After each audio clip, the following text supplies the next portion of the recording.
દક્ષિણ ગુજરાતના ખેડૂતોના ખેતીના પાકને ભારે વરસાદને લઈને વ્યાપક નુકસાન પહોંચ્યું છે। ત્યારે ખેડૂતોને નુકસાનીનું વળતર મળે તે માટે ખેડૂત આગેવાને કૃષિ મંત્રીને પત્ર લખ્યો છે। આ વર્ષે ભારે વરસાદને કારણે સમગ્ર ગુજરાતમાં જગતના તાતને ખેતીમાં ભારે નુકસાન થયું છે। ત્યારે દક્ષિણ ગુજરાતના ખેડૂત આગેવાન અને સુમુલ ડેરીના ડિરેક્ટર જયેશ પટેલે ગુજરાતના ખેડૂતોની ચિંતા સાથે રાજ્યના કૃષિ મંત્રી રાઘવજી પટેલે પત્ર લખી માંગ કરી છે કે ખેડૂતોને ચાલુ વર્ષે ભારે વરસાદને કારણે ખેતીમાં ખૂબ નુકસાન થયું છે, જેની નુકસાની ખેડૂતોને આપવામાં આવે તો ખેડૂતોને મોટી રાહત થશે।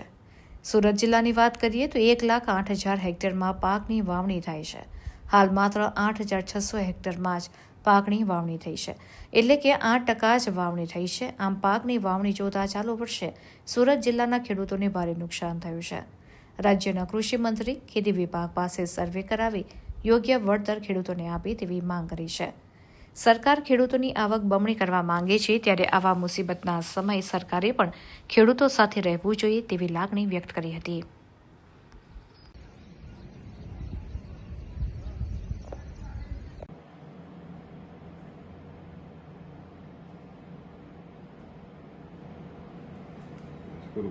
જયેશ દલાલ ખેડૂત આગેવાન। આ વર્ષે ચોમાસું સતત 21 દિવસથી સુરત જિલ્લામાં વરસાદ વરસી રહ્યો છે અને કુલ મોસમનો તમે જોવો તો 60% જેટલો વરસાદ થઈ ગયો છે। એને કારણે જે વાવણી લાયક વિસ્તાર જે 1,08,000 હેક્ટરમાંથી માંડ 8,000 હેક્ટરમાં વાવણી થઈ છે અને ખાસ કરીને આકાશી ખેતી પર નપતા જંગલ વિસ્તારમાં ખૂબ જ ઓછી વાવણી થઈ છે એટલે ખૂબ જ ખેડૂતો મુશ્કેલીમાં મુકાયા છે। સાથે સાથે મુખ્ય પાક દક્ષિણ ગુજરાતનો ડાંગર આ વર્ષે સતત વરસાદને કારણે ખેડૂતો ધરુવાળીઓ લાખ્યું હતું કે પ્રથમ ધડીઓ લગભગ 50% થી 60% ખેડૂતોનું ફેલ થયું છે અને બીજી વાર ધરુવાળીઓ લાખવાની ફરજ પડી છે। એને કારણે ખાસ કરીને ડાંગરની ફેર રોપણી પણ લેટ જવાની છે, એટલે ઉત્પાદન પર ખૂબ જ મોટી અસર થવાની છે। આના અનુસંધાનમાં ખેડૂત મુશ્કેલીમાં મુકાયો છે।